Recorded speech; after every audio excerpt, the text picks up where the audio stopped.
भाविक आणि पर्यटकांचा राबता असलेल्या नाशिक त्र्यंबकेश्वर रस्त्याची मोठ्या प्रमाणात दुरवस्था झाली असून जागोजागी खड्डे पडल्याने अपघाताचा धोका वाढला आहे।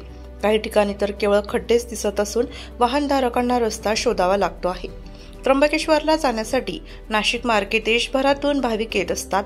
गेल्या 1.5-2 महिने नाशिक त्र्यंबक परिसरात मोठ्या प्रमाणात पाऊस झाल्याने व श्रावण महिन्यात या मार्गावरून लाखो भाविक येऊन गेल्याने रस्त्याची अक्षरशः चाळण झाली आहे। तसेच दररोज हजारो वाहने धावतात। शनिवार रविवार शासकीय सुट्टी व सणावाराला त्र्यंबकेश्वर येथे मोठ्या प्रमाणात वर्दळ असते। या व्यतिरिक्त याच रस्त्याने जव्हार गुजरात दमण या मार्गावरील वाहतूक देखील सुरू असते। त्यामुळे हा रस्ता वर्दळीचा आहे। असे असताना रस्ता दुरुस्तीबाबत अद्याप कोणत्याही हालचाली नसल्याने वाहनधारकांना वाहन चालविताना जीव मुठीत धरून चालावे लागत आहे।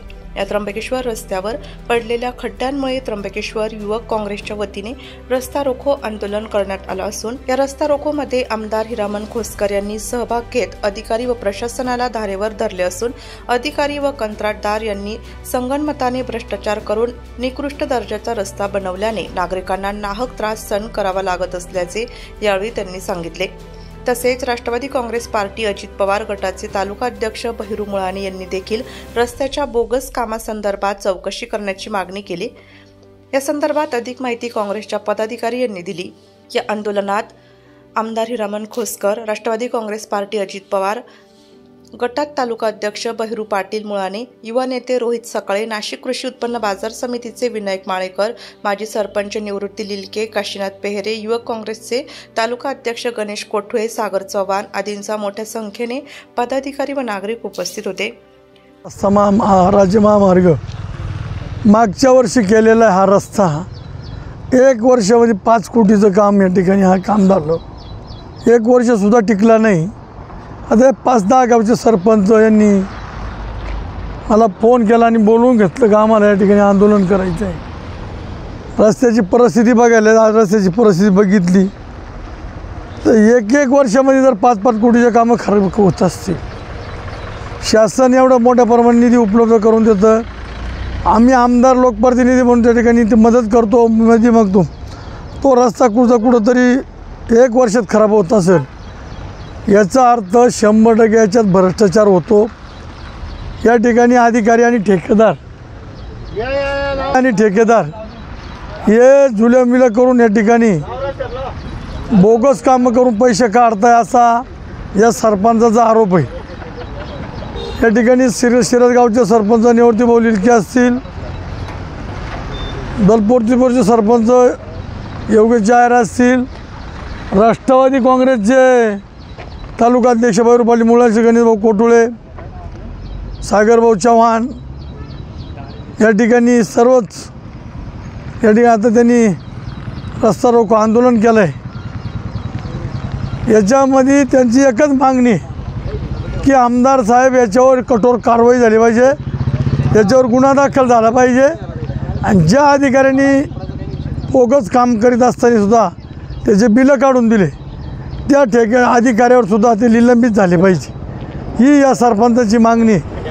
त्यांच्या मागणीचा 100% दखल घेऊन मी ताबडतोब अधीक्षक अभियंता, मुख्य अभियंता, बांधकाम मंत्र्याला या ठिकाणी 100% त्या ठिकाणी त्यांची सूचना तिथपर्यंत पोहोचवल। निधी पोहोचवलंच नाही पण संबंधित ठेकेदारावर अधिकारी निलंबित झाले पाहिजे। या झालेल्या खर्चाचा त्यांच्याकडून वसूल झाला पाहिजे अशी यांची मागणी आहे। ती मागणी त्यांची पूर्ण करण्यासाठी मी शासनावर 100% पाठपुरावा करीन। आता अजितदादा गटाचे आहे ना, अजितदादा गटाचे तालुका बहिरू पाटील मुळाणे त्यांची जी मागणी आहे त्यांनी या ठिकाणी मीडियामध्ये 2 मिनटं बोलावं।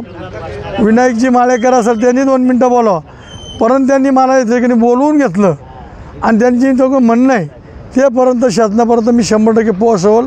याच्यात कुठलीही काटकसर करणार नाही। आमदार इगतपुरी त्र्यंबक मतदारसंघाचे आमदार आदरणीय खोसकर साहेब यांनी जे आता आंदोलन केलं आहे अतिशय योग्य आहे। कारण आपण जर नाशिकहून निघालो आणि त्र्यंबकपर्यंत आलो तर खड्डे फार पडलेले आहे। त्या दिवशी कार्यकारी अभियंता पाटील साहेब यांचीसुद्धा कॉन्फरन्सवर मी आणि खोसकर साहेब बोलले आणि साहेबांनी सांगितलं की साधारणतः 8 दिवसामध्ये आम्ही खड्डे पूर्ण बुजू, परंतु आजपर्यंत त्याच्यापर्यंत खड्ड्यामध्ये कोणती सुधारणा झाली नाही। मी जरी अजितदादा पवारचा या ठिकाणी गटाचा तालुकाध्यक्ष असलो तरी या ठिकाणी मलासुद्धा यावं लागतं, जनतेला यावं लागतं। म्हणून हे खड्डे जे आहे, काही दादा म्हणत नाही काही खड्डे बुजू नका, दादांनीसुद्धा त्या ठिकाणी भुजबळ साहेब असतील आमचे नेते, त्यांचंसुद्धा म्हणणं असं आहे का हे खड्डे त्वरित लवकर भरले पाहिजे आणि जनतेला त्रास होता कामा नये, कारण सरकार त्याच्यासाठीच असतं। म्हणून मी सुद्धा या शासनाला आणि संबंधित यंत्रणाला विनंती करतो का लवकरात लवकर त्र्यंबक जे आपल्या तालुक्यामध्ये जेवढे रस्त्यांना खड्डे पडले असेल ते खड्डे त्वरित भरण्यात यावं अशी मी शासनाला आणि या यंत्रणेला विनंती करतो। नाशिक लोकशाही न्यूजसाठी वैष्णव घोलप, त्र्यंबकेश्वर।